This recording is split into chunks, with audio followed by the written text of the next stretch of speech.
They told me for years there was no money in podcasting. Well, they were all wrong. I have gray hair. All right, everybody, settle down. This is the Talking with Tarashuk podcast. My name is Will Tarashuk, and this one is a milestone for me. This one is very exciting. I am not only speaking to one of the best wrestling podcasters out there, but he's also a man who inspired me in my podcasting career, the one and only Mr. Andrew Zarian. Andrew, welcome to the podcast. It is an absolute honor to speak with you on this show. Dude, that's an amazing intro. I'm honored to be here, man. Those are some really kind words, and I appreciate it big time. Dude, I do love that intro. Can you believe that everything in that intro is me? The deep voice, all of it's 100% me. Is it really good for you? That's awesome. I do that deep voice. I talk to everybody on this podcast because every time I play an intro live, everyone has something to say about it.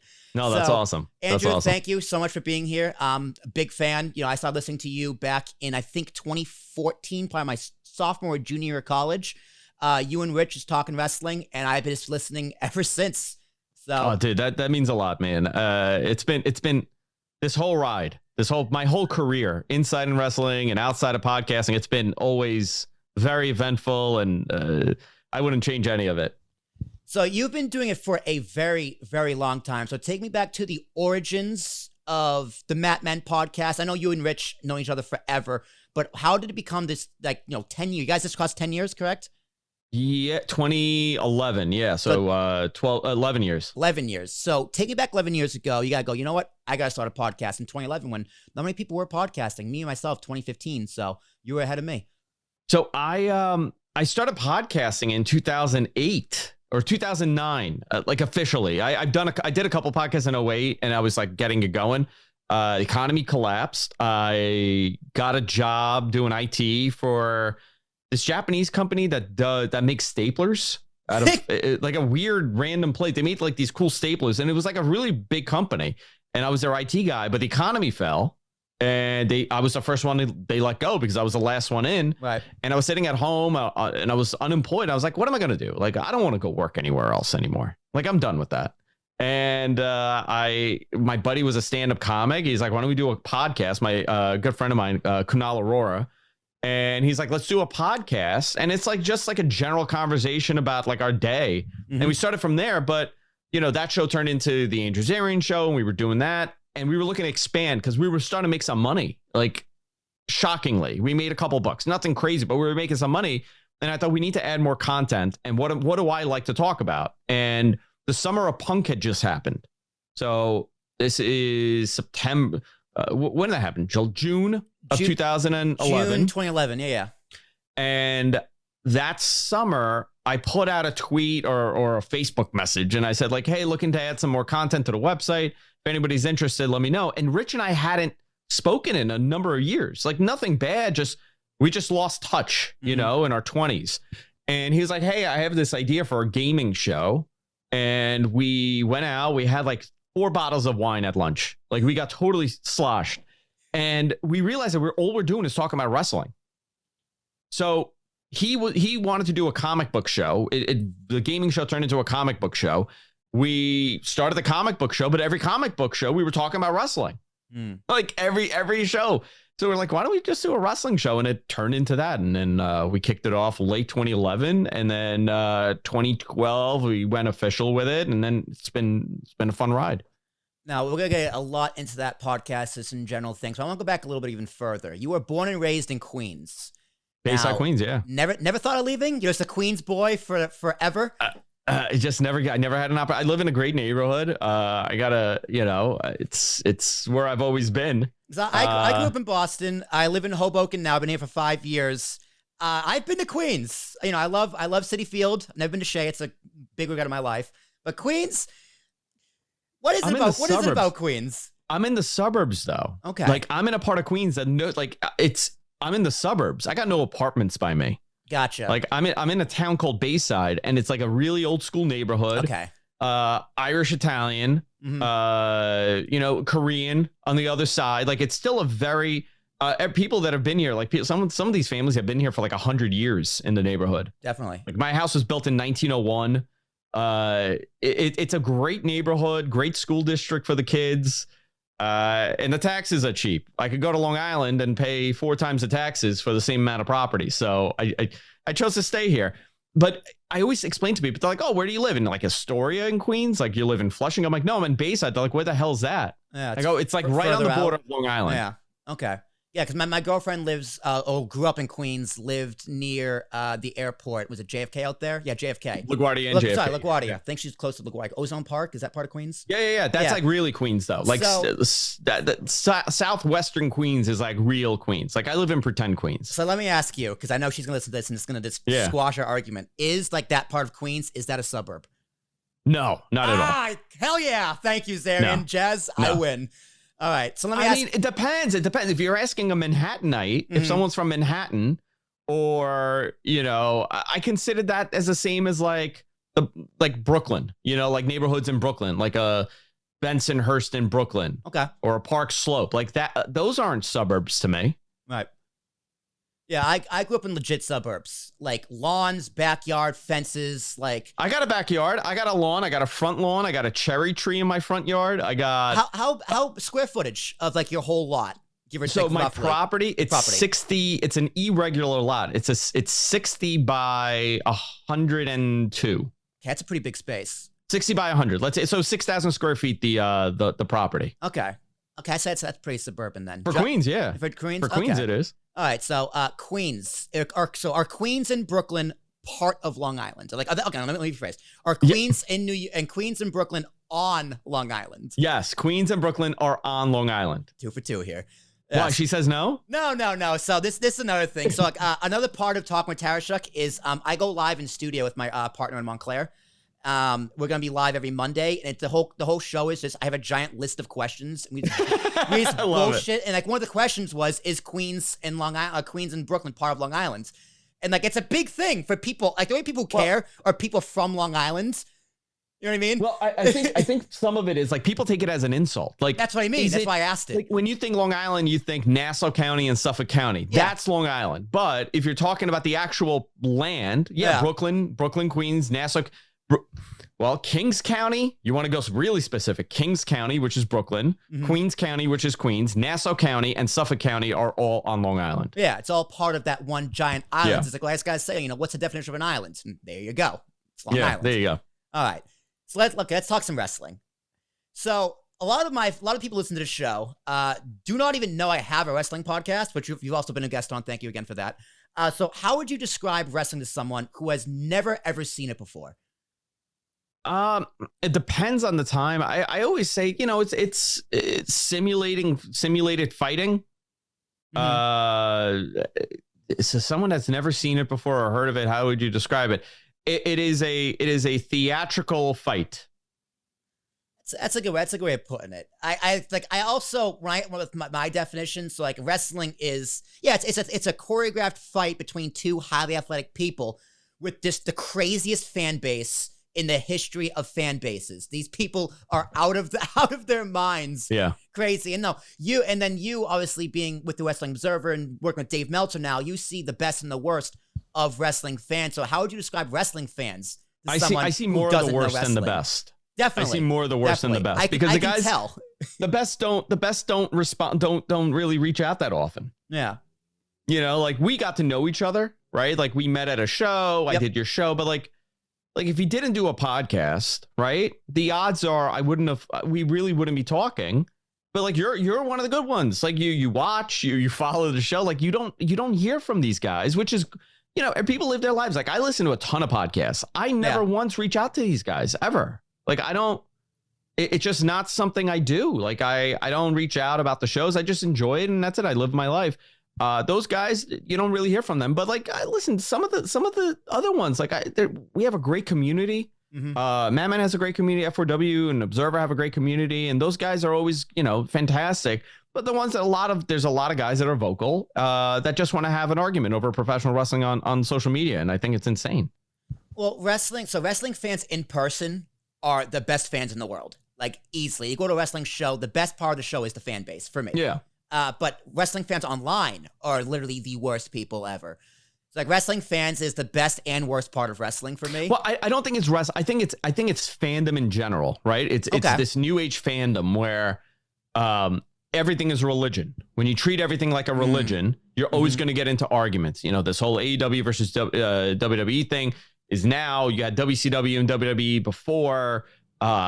It just, people don't like to feel like they are on a losing team or something is better than what they have. And I think the internet has created this vacuum, especially Twitter, of just feeling the right to disrespect people. Mm-hmm. You feel entitled that you can, and I always say this to Rich. I'm like I really don't get the crap that a lot of people do. Like, there's a lot of other people that get it way worse. Like, I don't get it because I really don't engage. And I also don't have all these crazy hot takes. Right. Like, I love wrestling. I'm not passionate enough to sit there and argue with people on the internet. I'm not at that level of fandom, but it's that way with everything. Politics, look what happened, the last, X amount of years. Political conversations are not civilized. You can't have a conversation. The pandemic, there was no gray. It was either you're on one side or the other, which is a terrible way of thinking. Mm-hmm. I don't subscribe to this belief where I have to be right. I subscribe to belief like, okay, well, if you think I'm wrong, tell me how. Teach me. Right. Explain it to me.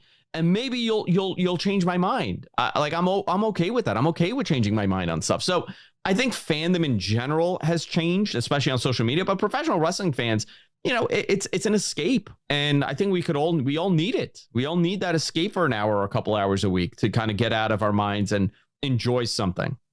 I mean, the favorite part of my week is every Wednesday night when I do King's Rings podcast live with Ricky and Kay Murphy.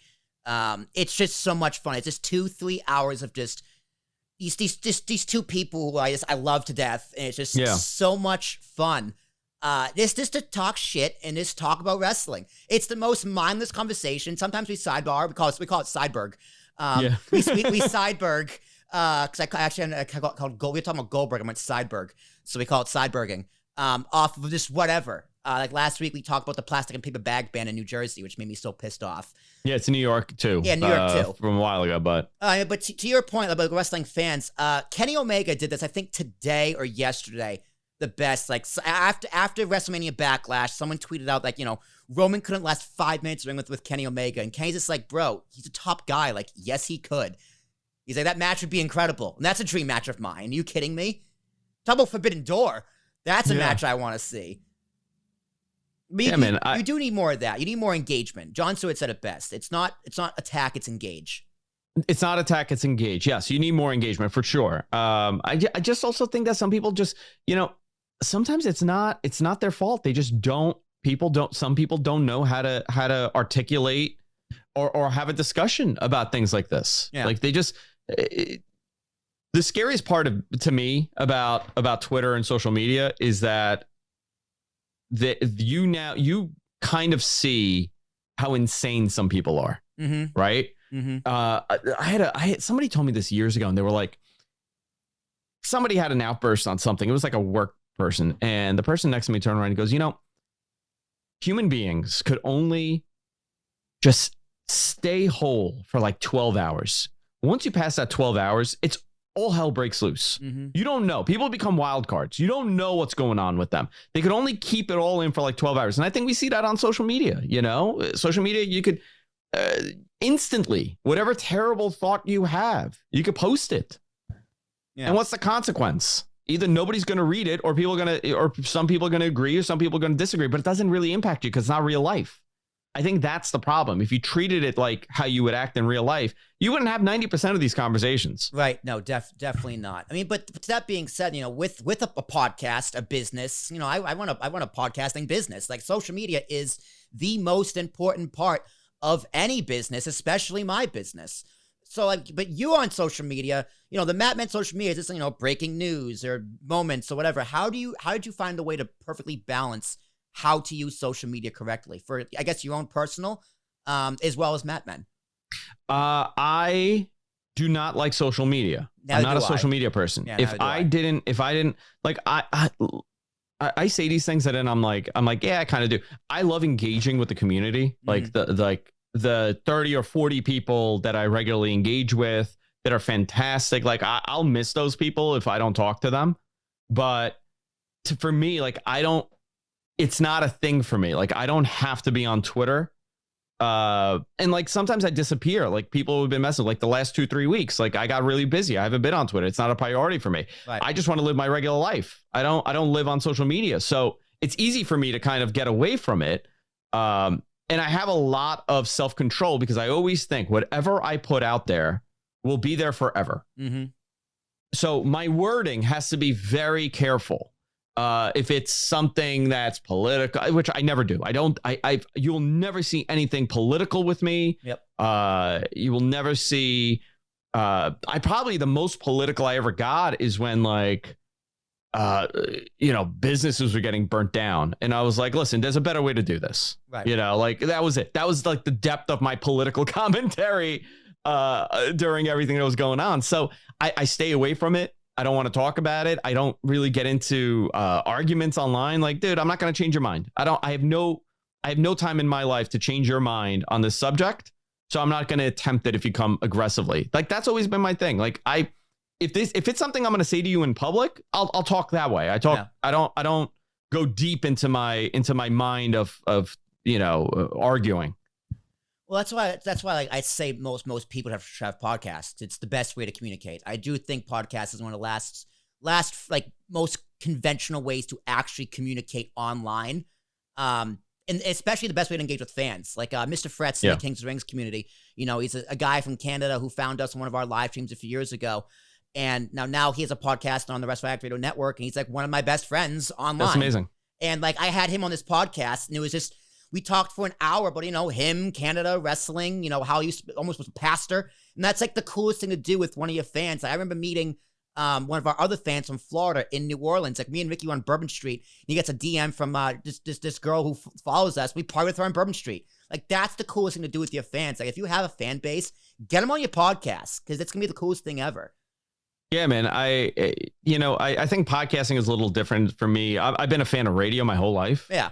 So, and I was doing it. I never wanted to I never went into this like wanting to make money or make it into a career. My wife always said like, you're making money now with this, but the bigger thing for the show is a stepping stone. Like GFQ, when I started Guys from Queens, she goes, and I'll never forget it. She's like, you're going to make money from this for sure. And I was, but she always saw it as a stepping stone to whatever is next. Mm-hmm. The Observer was next, obviously. Like that's I take great pride in being part of that group.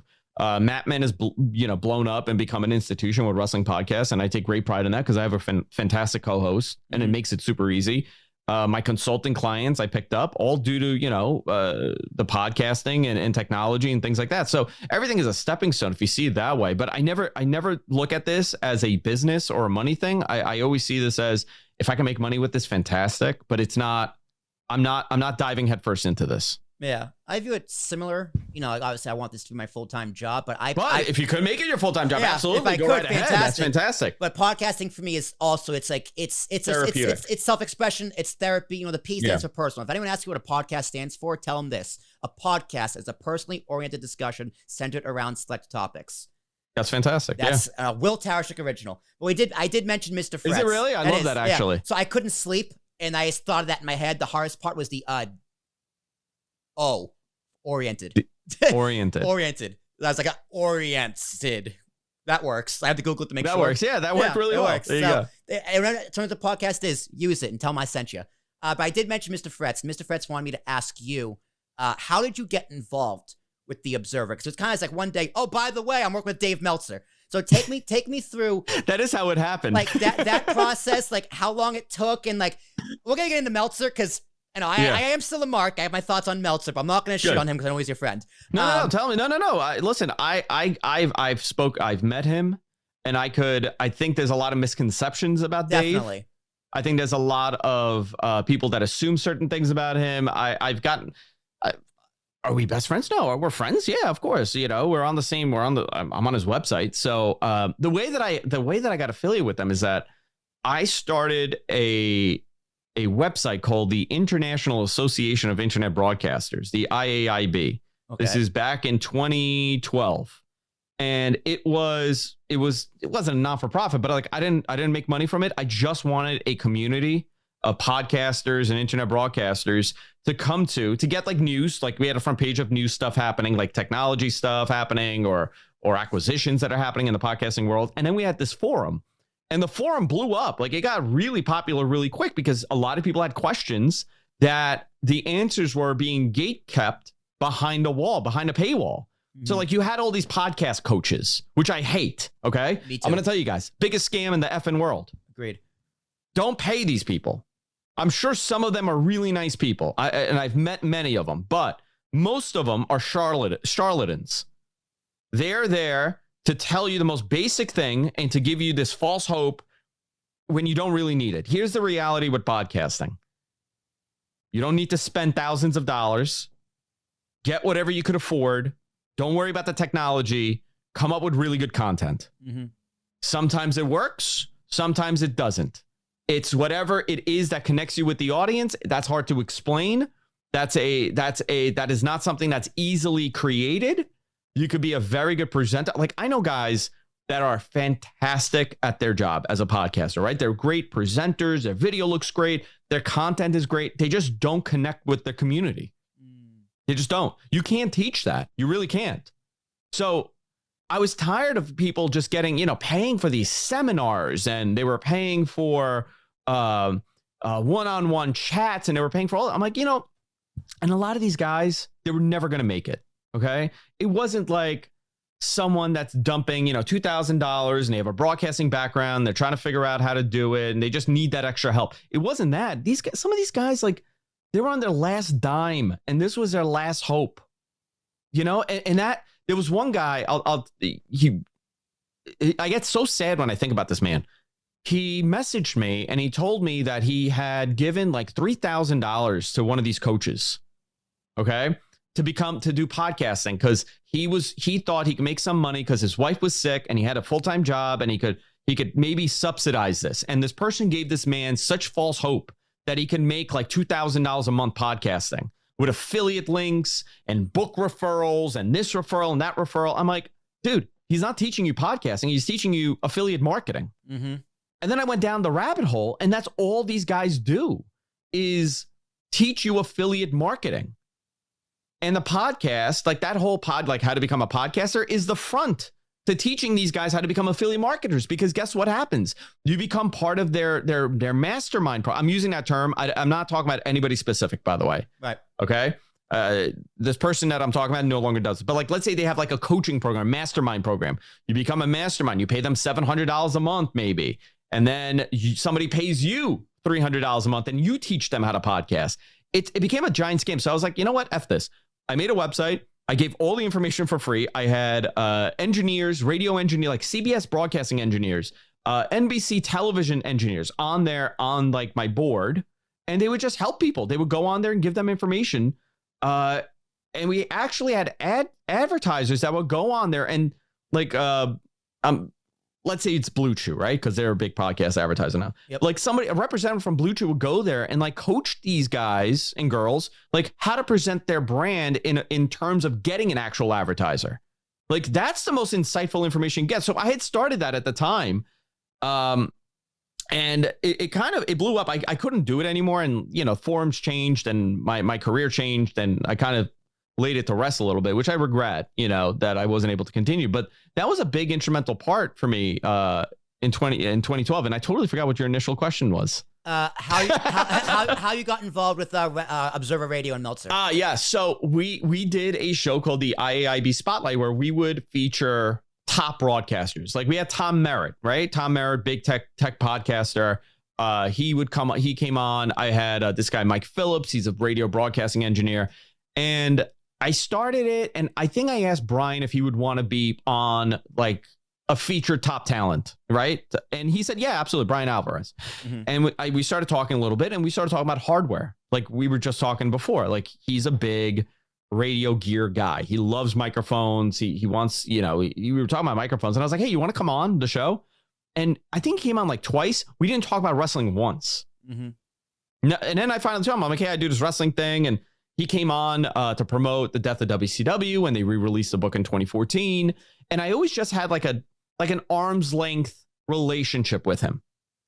And about a year and a half ago, when the pandemic happened, I started, getting a lot of information And I think Brian came on a couple times. And then I got an offer from some other place to go and put the show on there. Another one of the big wrestling sites. So I just had this really good relationship with them. So I reached out. I'm like, hey, Brian, you want the show? He goes, yeah, let's go. And that was it. All right. So it was through Brian Alvarez. It was through Brian and Tony that runs, the back end stuff. He was like, yeah, let's do it. And it was like within like a day. Like it was like finished. Like no, I don't do contracts or nothing. I'm like, hey, let's do it. Let's see if it works. If you guys are happy with me, then we'll continue. If you guys think I suck and you don't like it, then no problem. We'll go. And then, next thing I know, I'm hosting Sunday's Wrestling Observer Live. And I remember the big thing was, remember when you made the announcement, you said, the biggest thing is that the show is not going to change. Right? Nothing changes. They have no input on our show. Me and Rich and I are going to do the exact same thing we always do. And that's good. Like anyone I partner with, and it's like a podcast comes on APS or vice versa. Like, I don't want to touch your podcast. I don't want to control your podcast. I got 3 podcasts I got to control, right? I can't control yours. So the fact that you have that kind of partnership is humongous. And I think you're definitely valuable because they saw value in you because, you would break these stories. You still break stories. And I think that's probably how you became so big so quickly in terms of this growth. You have these stories, you have these connections. I'm not going to ask you your sources. I'm not stupid. But I mean, I can't tell you people, but I can tell you the process. Marketing, promotions, like those kind of people, because those are people who know people.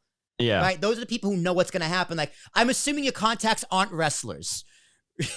I talked to some of them, but I generally, the best thing I was ever told by a wrestler is don't publish what wrestlers tell you. Right. Because they'll work you. Like, they'll work you. So, and also like double, triple, quadruple confirm it. So generally, I don't think I've ever, one story came from a wrestler, and it was a big story. It was Adam Cole debuting at All Out last year. That came from a wrestler specifically. Wow. Not from AEW. Okay. Interesting. Very interesting. Because like when it comes to wrestling news and scoops, you got Sean Ross Sapp and all those guys. But Sean's the best. In terms of like all like the breaking news guys, it's you. It's still Meltzer. And then it's really the other guy I know is Billy Body from the Dirty Sheets. He's the guy in London. Do you know him? Yeah, he hates me. I know he hates you, which is... He effing hates me. He thinks that I subscribe to his Patreon and to steal his stories. I had never heard of him until he started saying that I steal his stories. So he was originally on the Steel Cage, which is actually coincidental because I started listening to him and you at the same time when I was in college. And then he left Steel Cage because they had beef. He has beef with everybody because he's kind of an asshole. But... his news is it's legit. It's legit news. It's kind of like who's gonna break it first, him or Zarian. But I'm just like, I like both of you guys, right? I don't care who breaks it first. I'm gonna tell you something. Like I've never that's great. Like, and I definitely think if he has stuff like I don't know anything about his content. If people talk, a lot of people hear the same information. It doesn't matter to me. Like I sit on stuff all the time. Like I don't care to be first at it because I don't make money doing that. Right. Like I'm not a scoops guy. I do it because it's fun. And that's what I always say. Like when it's not fun to do, I'm not going to do. Like I'll give you an example. The Fast Nationals, right? Mm-hmm. That I would put out on Saturdays. I would put out the Fast National rating for Rampage and SmackDown on Saturdays. All of a sudden, I'm getting it from WWE. All of a sudden, it's a negative for Rampage. And you know what? I said this isn't fun for me. Yeah. It's not fun for me. I'm not doing it. I don't care anymore. And I still get them every week. I don't put them, and I'll never put those numbers out because people made it not fun for me. That's how I see this. Like, I don't break news because I think it's this like the show's doing the same that it's always done. Like if I did scoops or not, the show's listenership is the same growth that I've had from, it does great. The show does fantastic, but nothing changed really. Like it wasn't like, oh, I picked up a couple more Twitter followers. That's what changed. But I never like. People don't tune in for scoops. They tune in for the show. And I don't want it to be scoops because then you know what happens? You become obsessed because you have to keep delivering. Mm-hmm. And I don't have to. Like guys like Sean Ross Sapp, those guys work hard. Definitely. Sean, definitely. I got to tell you, man, some people like him. Some people don't like him. I really like him. I've met him in person. We've spoken off air many times. When I started reporting these stories, if there was one person that legitimized the fact that I have good sources was Sean. Yeah. He didn't have to do that. It's counterintuitive for him. It's another person getting this information. Like, he never saw it that way. He was like, hey, dude, would you mind if I say, like somebody said, like, oh, it's made up. And then he said, Zarian knows what he's talking about. Yeah, definitely. So there's a lot of stuff that goes on behind the scenes. Like, I'm sure, what do you say? Bahati, right? Last name? Billy Body. Yeah. Billy Body. I'm sorry. Yeah. Didn't mean that wasn't like a knock at him or anything. I'm sure he has sources. You know, if you're persistent and you work hard at it, people are going to tell you stuff. Well, you know, there's a lot of other people like that too, that you never really hear from. His big thing is, I'm not speaking for him, but I'm saying like what I've heard on his show is that he doesn't get credit. Like, and he deals with a lot of the same Twitter hate that you would get, but he actually interacts and goes back with them, and it's just a whole mess. So my advice to him would be like, just don't do that. Listen, man, I don't engage. Right. Just be right. Yeah.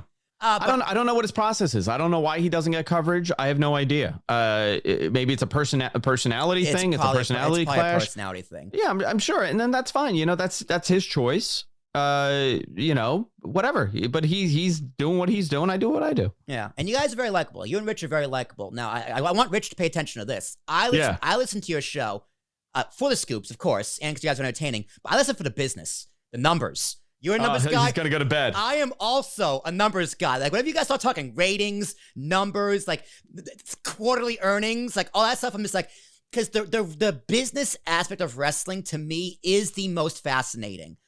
As well as what goes on TV, but how they make decisions based off of business is one of the most fascinating things to me. Like, one of the biggest. And that's what I love about wrestling. Like, yes. I have we do it because we do it on the show because we're just shooting a shit with each other. Do you curse on the show? Of course. Fuck yeah. Okay. We're shooting a shit. So like, we're talking, like, we're boys, you know, so we're going to talk about wrestling, but like, I have no interest in talking about my interest in wrestling is the business end of stuff. I very much enjoy the business decisions and why certain decisions are made on camera or off camera or business wise. Because that's what I'm into. Like, I'm into that. I really don't go into, you know, like, well, you know, Rhea Ripley's been buried over the last 6 months and Bianca Belair and, you know, like, I don't go into the obsession with why someone is not getting over or why, like, hating a wrestler. Like, I don't talk shit about wrestlers ever. Yeah. I don't talk about them being terrible or great. Like, I'll say if something is a good match or a bad match, but like, who the F am I to sit there, you know, on a fucking microphone and be like, you know, Drew McIntyre, his foot movement was really off. This, like, look, these guys are slamming themselves. I've taken bumps in the ring, bunch. It is not pleasant. You got to be a certain type of person. Like, you are cut from a different piece of cloth to go out there every day and be like, yeah, I'm going to fall on the ground regularly all day long. I'm going to whiplash my neck constantly for the next 15 or so minutes. And then I'm going to go back. Like, who am I to criticize, like, what these guys do? Even guys, people that think that they suck, like, I don't want to name him, but like, someone's like, oh, Baron Corbin sucks. Baron Corbin does not suck. Baron Corbin is fantastic in the ring.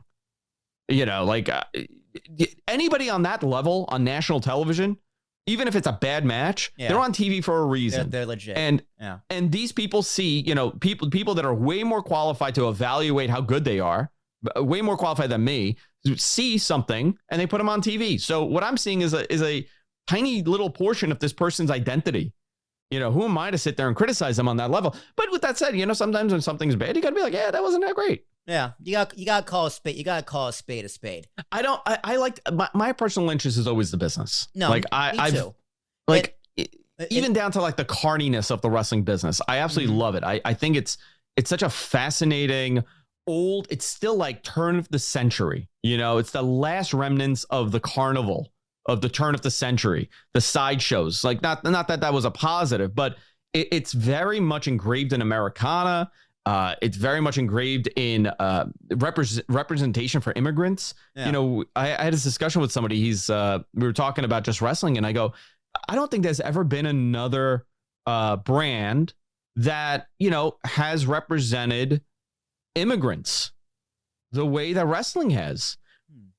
Pedro Morales, Antonio Rocca, Bruno Sammartino, I mean, Even you Sheik. had like, especially Northeast wrestling, right? I'm working on this new series about the Northeast like wrestling scene and from like the 60s on, and just going into it, and it represented the neighborhoods. Bruno was an Italian icon in wrestling. I mean, in New York, I tell the story all the time. My wife and I are in Little Italy. We're walking down to a nice restaurant. The Italian, I guess, Heritage Club or whatever it was there. There's a picture of Pope John Paul II, this big, next to a giant poster of Bruno with his championship belt. And it said the living legend. And I go, this is what it's all about. You know, like you want, as a kid, you want to look on TV and you want to say, man, that guy represents me. Look at what we've done in the last couple of years. Kofi Kingston. Yeah. Big E. Yep. Bobby Lashley. Yep. That is representation for a kid that's watching on TV saying like, this guy looks like me. This guy I connect with. You know, like it's fantastic. And that's what I loved about wrestling as a kid. You know, there's so many different people and there's a hero for everybody. And I think that's the key there. Yeah, I know your hero is Hulk Hogan. My hero is John Cena. Always. Your hero is John Cena. As a kid, John Cena it was Hogan. Guy. Even though I started watching wrestling in 2007, like late 2007, like right when John Cena was getting booed out of the building just for being a babyface. Yeah, but even still, I was like, no, he's John Cena. He's Listen, best. man, he's my guy. As a 5-year-old, 6-year-old, I looked at the camera and I said, you know, this guy represents me. I'm Italian and Armenian. Yep. And who better to represent me than this blonde giant that has the skin of a hot dog? Total representation for me. I mean, you know, like it was just larger than life more than anything else. But I think wrestling has a place in history in America. It's very tied into Americana. I don't see it going away. Yeah, it's crazy, like the pop culture, because it's like such a different blend of worlds. Like that's why the dirt sheets in and of themselves are very like confusing to me, because that kind of like news, like it's real news on something that's fake. Yes, fake being like it's television, right? Like you don't get news for like Game of Thrones, like spoiler alert, Sean Bean dies, or like you don't get that in anything else other than wrestling, which is why it's so weird to me that people like even a show that's like a Meltzer, even or Billy Body get so much hate for reporting on something that's not technically real. So if they get the news wrong, it's kind of like, who cares? Like, yeah, Meltzer, not the best track record. You're right. Like, you know, but listen, he's covered something he's covering a television show, and he's very good at it all the time. Exactly. Yeah, things change all the time. I mean, I'll give you a great example. I was told 100% that The Rock was going to be at Survivor Series this year. Oh, that's why I bought a ticket. Okay. That's why I bought a ticket. I know you did. I know. A lot of people did. And I have to tell you, like, and this came from someone that has never been wrong. Yeah. Okay. Never been wrong with me. Like someone that would know this. So like for me, it's like, okay, that's an easy thing. Yeah. And you know, was he wrong? Kinda. Was he right? Kinda, because they did that tie-in with The Rock's movie. Yeah. You know, how much more would that have made sense?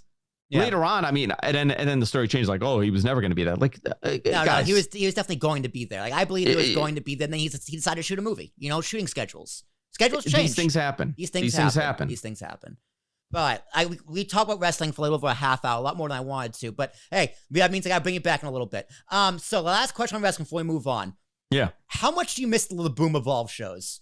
Oh, dude, every day. I talk about it constantly. I have to tell you, man, I talk about that so often. Like, I'm not even exaggerating for the show. Like, I regularly talk about how fantastic those shows were at La Boom. The best venue, man. Honestly, I think that was the best venue for independent wrestling. For people who don't know, La Boom is a Latin nightclub. Yep. La Boom is a Latin nightclub in Queens, New York. What is it? Woodside, right? Or Sunnyside? I believe so. Yeah. Woodside or Sunnyside. It's on Northern Boulevard. It's next to a car dealership. But the venue itself, you walk in, and that venue is big dance floor. They got a stage for the musician, and then it has a really high ceiling and these beautiful purple lights. The whole thing is lit up purple. And a disco ball. And on the side, they got this awesome bar. And I figured out La Boom, man. What I would do, I would bolt right in there before that line goes, right? Mm-hmm. I would buy a 6-pack, a Modelo. Mm-hmm. It was like $30 for a 6-pack. And I'm like, that's not bad. I'll take it. It's a nightclub. Mm-hmm. And I would just go to my seat and just pound them down for the next, 2-3 hours, just drinking that Modelo. And I never get up again. And that's it. Fantastic wrestling. Great. everybody was fantastic on that show. There was never a bad, terrible match that I ever saw. Laboom. No, like I was just like, I ran into you a bunch of times there. Yeah, me because I'm in Jersey. Yeah, Ricky's in Long Island. He's a little further out, but we talk about those Laboom shows all the time. Like we always go, we're going. Check Twitter. Oh, Zarian's going too. We'll see him there. It was the best. Long Island Railroad. I get off. I'm like 10 minutes, 10-minute walk to the train. Yeah. I would get on that train, get there in like 10, 15, 20 minutes. Yeah. Walk to the venue, walk back to the train. I'm back home. Like by like 11 o'clock, I'm back home, and I had a fantastic night. Quick, it was 45 minutes. I hop on the bus, Port easy. Authority. It's like the NQR or something goes right there. It's down the block from Laboom. Yeah, COVID killed that, man. Yeah, dude. Well, I mean, luckily all the Evolve guys are doing well, either in AEW or in current NXT. But, that's conversation for another day. Let's talk some tech, because you did a podcast called What the Tech. I did for a long time. Which you haven't. Is that your first podcast? That's one of your first podcasts? That's your baby? The Andrew Zarian show was my first podcast. Okay. Because I'll never forget this either. Back in college, I listened to this movie show podcast called The Schmoes Know Show. Okay. And What the Tech had an ad on their show. It might have been the network they were on. And I just go, I'm Andrew Zarian. The Schmoes Know Show? What is it? The Schmoes Know movie show. They don't exist anymore. Now they're called the Schmo Trivia Showdown. So it was I have no idea what that is. So it was with Christian Harloff and Mark Ellis, who is New York-based guys. Mark Ellis is a comedian, and Christian Harloff actually used to be a writer for WWE. So they're big marks as well. Dude, you gotta send me the podcast image, because I have no idea why I would even have an ad. So yeah, like what the Tech had an ad on there, and I was like, I know that voice, and happened to be you. Oh, that's awesome. So I don't know what you put ads for. I'm 95% sure Schmoes know, because back then that's the only podcast that really actually had ads. But they were the best. I wish they were still a thing. But podcast tech, you got a pretty little setup behind you. I do. I saw on your Instagram once when you were at the nightclub that you had a Rodecaster, which is like, oh, I have the Rodecaster. You got the great mic there. So tell me about like your setup. Obviously, you have a great studio. Is that studio part of your house? Is it in the garage? Talk me about your whole setup. Yeah, this is in my. You want me? I could show you. I could move the camera. Yeah, Hold for on. it. Hang on. You got a great man cave. Yeah, so this is like a little corner in my house. Mm-hmm. So it was like a TV room, more than it's like a playroom or a TV room, and we changed it up. I don't think I could reach the camera here. It's locked in. Don't worry about it. If you want, shoot me over on your phone and send it to me afterwards. I'll put it in B-roll. Yeah, it's actually, the whole thing is set up like a set. Mm-hmm. So it's not just like this is it, Like I have the couch shot with like 2 mics there. I have another couch here with 2 mics. I have a camera here. I have a camera on the couch. I have a camera for Rich, and I have another over the head camera for the studio. This is like the last version that I built. This version was like from 2012 that I just added more shit to. Mm-hmm. But we use Axia Radius consoles, old radio grade stuff. We had a partnership with Telos. We still do. Awesome. The Telos Alliance supplied all the studio stuff, so we use a Radius.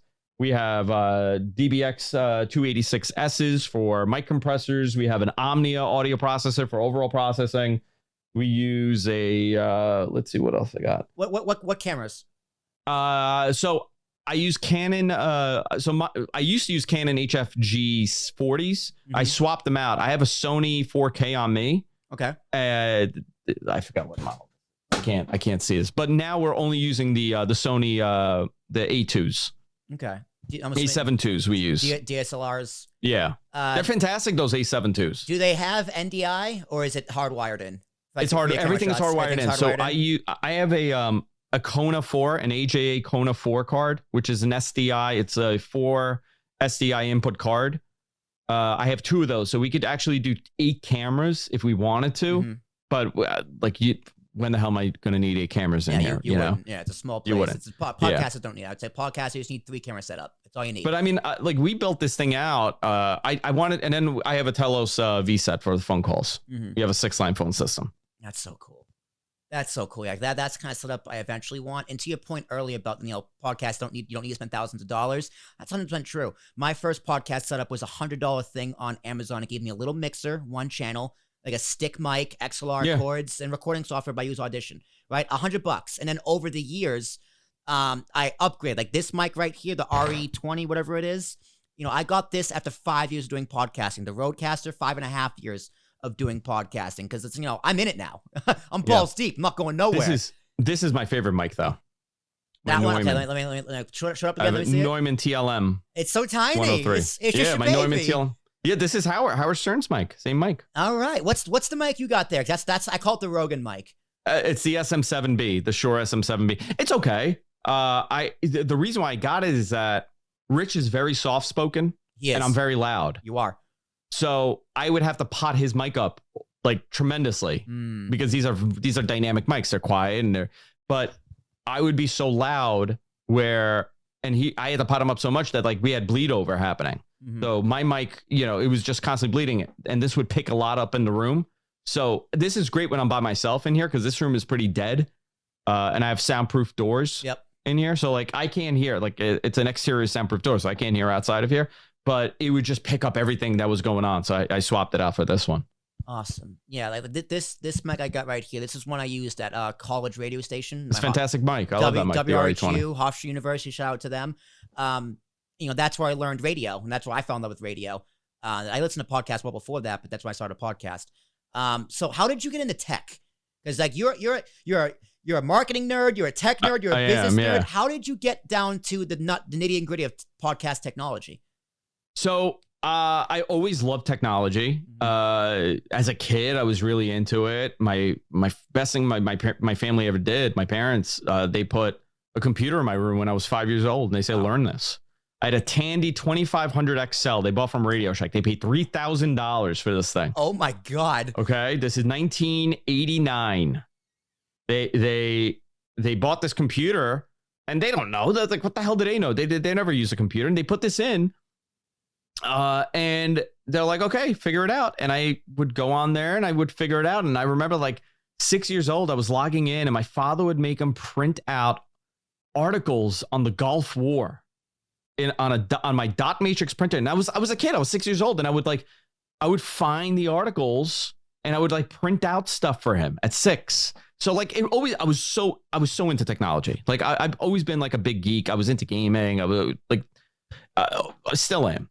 And it was just a passion of mine, and the technology passion led me to everything is connected. This is one piece of advice I'll give everybody. Everything you do in life is connected in some way. Mm-hmm. I'm not a religious person, but I sometimes believe that, everything is for a reason, right? Mostly. Sometimes bad stuff happens, and it happens for no reason, but a lot of the things that you do yesterday will play a part in life later on. I just got really into tech. And then the Attitude Era was happening. I got into wrestling from there because of the technology stuff, because I found Wrestling Observer on a website in 1999, 2000 called IATA. And IATA ended up, the morning guy was Chauncey Hayden from the Howard Stern Show. He was a morning guy. And the afternoon guy was Dave Meltzer. And long story short, my wife is the godmother to Chauncey's kid. So that's like a weird connection there with IATA and then Meltzer. So everything was connected to technology. And then I really enjoyed Tech TV when that came out. I was really into Tech TV and Leo Laporte, obviously with Twit Network. When I was laid off and I was doing the podcast, I was looking for like top podcasts, and I found Leo and the Twit Network. So like that got me even more into technology again. Mm-hmm. And then that just led me into wrestling. So what do you think is the future of podcast technology? I'm going to be honest with you. I think it's a little grim for people like me and you. Okay. There'll always be outliers, and there'll always be breakout stars. But I think this entire genre of content is going to be saturated by mainstream corporate media. Agreed. I don't think there's enough room left, unless you're like, you become a big star, like you become like a Jake Paul or something. But again, Jake Paul, he's a big podcaster too, but he has a big media background. He was a Disney star. So I think for guys like I'm from Hope, like a guy from Hoboken that wants to do a podcast and get it going, it's going to get harder and harder to break out. Like when I started podcasting, there was nobody doing it. Yeah. So, it's just one email to the person that's the content director for, iTunes podcasts, that you get on a good day and you write a nice email, and all of a sudden you're featured on the front page of iTunes. Yeah. You're featured on the front page of Spotify. You're featured on the front page of all these podcasting apps. These are these are things that will not come easily anymore. It was in the infancy. We were all trying to figure it out together. But now most of these podcasts, you look at the top 20 podcasts, who's independent other than Rogan? Yeah, not much. Not much. Yeah. They're all famous for something else. That I do agree with you. That is a tough part of podcasting.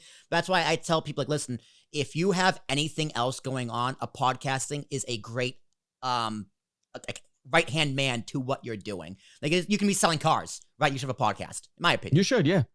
No, it's a great companion to what you do. But exactly, companion. Like even Rogan was a celebrity beforehand. Exactly, right? People knew Joe Rogan. He was a popular stand-up comic, Fear Factor, UFC. Yep. But like, give me somebody, and I'm asking this because I don't know the answer. Give me somebody that is a Joe Schmo, an asshole from Queens, that becomes a big podcasting star. It doesn't happen. Yeah. And I could tell you, like 2012, 2011, like. If we were doing a show that didn't have like 50,000 live viewers, it was a bad show. Because metrics were all over the place. People just watch because it's something to watch. Mm-hmm. Like you were featured on the front page, so you would get discovered, and then we grew from there. Like now, I mean, we do great numbers, but it was a different world in the early days. But now I honestly see it becoming more mainstream based, more network based, celebrity based. I don't see it looking great for people like me. I don't see that happening. I think it's an anomaly when it happens. Well, as a wise man once said, the cream always rises to the cream top. always rises to the top. Yeah, but you know what? A lot of people rose to the top that were low fat. That's fair. All right. Well, yeah, so not throwing that corporate algorithm. They get that help from that big corporate push. Although, hey man, CNN Plus lasted 3 weeks. So they did last 3 weeks with CNN Plus. Yeah. I mean, with the internet, the best content will rise to the top. That's why I'd say what you say. Focus on the content. Well, you weren't into Don Lemon Unleashed? You weren't into that show? Anderson Cooper's like parenting show or whatever, cooking. I don't know. And I don't want to get political on this podcast either. I can't, but I save that for other times. But listen, Andrew, but again, it's soulless content. Yeah, that's exactly. how I see it. It is exactly. It's a great way of putting it. Soulless content. But I try to bring as much soul to this podcast as possible because I'm just like I'm a clown. I also call it corporate media. I don't call it mainstream media. It's corporate media. It's not mainstream though. That's the thing. Rogan's more mainstream. Yeah. Well, here's the thing about Rogan. There's I got some time here, by the way. If you I got like 5 minutes here. Yep. I think for Rogan, because now you got me talking about podcasts, right? With Rogan, it's interesting because, like, not getting political here, right? Yep. He was always a very liberal thinker. He still is. Always. Still is. Always. And he's a great example of, if you say there are people out there just waiting for that moment. They're waiting. And when they feel threatened, they will take action. And that's exactly what happened. A lot of, CNN felt threatened by him. Because guess what? He was absolutely, he didn't back down. He didn't change his thought. Whether or not you believe, this whole, the whole thing about how he took horse medicine and all that stuff, like forget about how you feel about this whole thing, but that's an outright lie. You're making them, it's an exaggeration of great proportion when you say that this man, he's this dopey man that he's taking horse medicine and he's telling his followers. He didn't say that at all. It was far more deeper of a conversation, but it's a great buzz line when you feel threatened, when your network is getting 300,000 views in prime time. And he gets 11 million. And this, and I'm not saying that this is my thought, like this dumb jock, that just smokes weed and he talks about ayahuasca and he loves aliens. Like this guy is getting 36 million views. Of course you want to take him down. Of course you're going to say he's dangerous. It's unbelievable. Too much influence. Yeah. Absolutely. Whether or not you like him or not, because there's a lot of people out there that do great content and it's not my thing.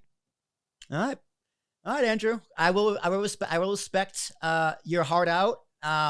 That just means I'm gonna have to definitely bring you back. We can talk all about podcasting. My policy is once a quarter. So dude, I'll do it 100%. I'll do it. August, I'll hit you up. We'll do it again, man. This has been a lot of fun. I appreciate you. I appreciate everything you've done in podcasting, being an inspiration to me. Seriously, man, it means the absolute world. And the fact that you have no idea how much that means to me. And I say that to people and they don't believe me, but that is there's a couple of you guys that do great content. You're one of those. John Prosser from Front Page Tech. I don't know if you know who he is. Mm-mm. He was a kid when he sent me an email. He was a kid when he would listen to my show. And now, he's a big time Apple guy. He covers a lot of Apple stuff. Nick Craig, He does like political radio in North Carolina. He's another one of those kids that like, he was like a kid. He was like 11 years old. And now he's doing greater things than way more than I've ever even thought about doing. So that is the greatest compliment I could ever get. If I never made another dime doing any of this, I'm totally freaking happy. All right. Oh, fuck. I forgot. Last question. Do it. Always goes to the guest. Anything you want to ask me? Yeah, I do actually. Go for it. I'm going to ask you, what made you want to do podcasts? What made me want to do podcasting? That's the second time someone's asked me that question on this podcast. So podcasting, I listened to podcasts back I started probably 2011 or 2009. What was the first podcast you heard? Schmoes Know. Okay, Schmoes Know Movie Show. So they were a YouTube channel. Found their podcast, eventually found Rogan, then found another wrestling podcast called TWFS, The Whole Effing Show. They broke the story on Sammy with Sasha Banks, that the audio came from their podcast, which to me was just mind-blowing because, again, all connected. But, I started a podcast because I went to a very competitive college, Hofstra University. Wait a minute. Schmoes Know. How do you spell it? I think I know what it is. SCHMOES. Like the average schmo. Schmoes Know Podcast. Yeah. Okay. Now that the ultimate Schmodown movie trivia show, but they were the Schmoes Know. I forget what network they're on. I'll find it and email it to you. But anyway, I wanted to stand out on a resume. In high school, I had a blog, Willie T Reviews, where I just wrote movie reviews. I put on a resume. I thought that helped me get into college. So like, if I'm gonna help me get a job, I'm gonna do a podcast because who's doing podcasts right now in my age? Nobody. Yeah. And then from there, it was fun. King's Rings is my baby. I've been doing it for 7.5 years now, and it's just, podcasting became this thing where I'm actually good at this. It's a lot of fun. How can I keep doing better and better? And eventually, I was unemployed after my first job, still doing podcasting, thinking, okay, how can I make this a career? It's a fallback plan. Plan B became plan A. And now, I still work contracts. I have a full-time job, and I still do podcasting, trying to make Ambiguous Podcast Solutions an actual full-time career. And I just want to sit in this chair and podcast forever. Yeah. How I got into podcasting and why I got into podcasting was just to stand out on a resume. And that's just the most blatant truth I can have. By the way, and it works. It does work. Because can I tell you how many, like the whole thing I do with Sapphire, right? Mm-hmm. Like that all started because of a podcast. My entire career in marketing it blew up because of the podcast, because I knew something they didn't. Mm-hmm. And I still owe you a stripper story. That next time you come back, we'll talk next time all you about owe me Sapphire. That. But this is, the key to success is and you have the same advantage. Something that most people don't. And this is black magic to them, dude. Mm-hmm. Like what you're doing right now, you got that microphone in front of you, you got the headphone, like you got a white wall behind you, but it's magic. Yeah. Like how the F are you recording the video? First of all, to be able to talk for an hour, to be able to put the video together, to be able to bring in guests, it's like, holy crap, how do you do this? That was my foot in the door in all of my businesses. And really, it was a pivotal thing. It was the best high decision I ever made. Love it. All right, Andrew. Thank you again for being on the show. Anything you want to plug where people can find you? The floor, my friend, is yours. Yeah, man. I do a show called We're Live, Pal on the Wrestling Observer website on Tuesdays. I do a show called Matman on Thursdays, and I do Wrestling Observer Live every Sunday. And then I'm just on Twitter at Andrew Zarian. You can follow me. If you have podcasting questions, send them my way. All right. And ladies and gentlemen, that has been Andrew Zarian of the Matman Podcast, one of my personal heroes in podcasting. Thank you again to Andrew for being on the show. But my name, ladies and gentlemen, you know it by now because it's in the goddamn title of the podcast. Will Tarashuk. It's T and Thomas. Arashuk. And you can find all my shenanigans at ambiguouspodcastsolutions.com. All my other podcasts, including our live show, which is coming from Cube Recording Studios, where it's just a giant list of questions and we have fun. If you want to be a guest on this podcast or that podcast, that part of the podcast, send me an email, will@apspodcast.com. That's APSPODCAST.com. And if I go, ooh, that's interesting, congratulations, we'll book it and you'll be on the show. I'll be back next time speaking to, I'm not sure yet. I got to kind of figure out the order, but I got 2 more big guests lined up. It's going to be a good time and we will see you there. Until then, you all take care and just keep on podcasting and keep on doing you, boo, because I love you for what you do.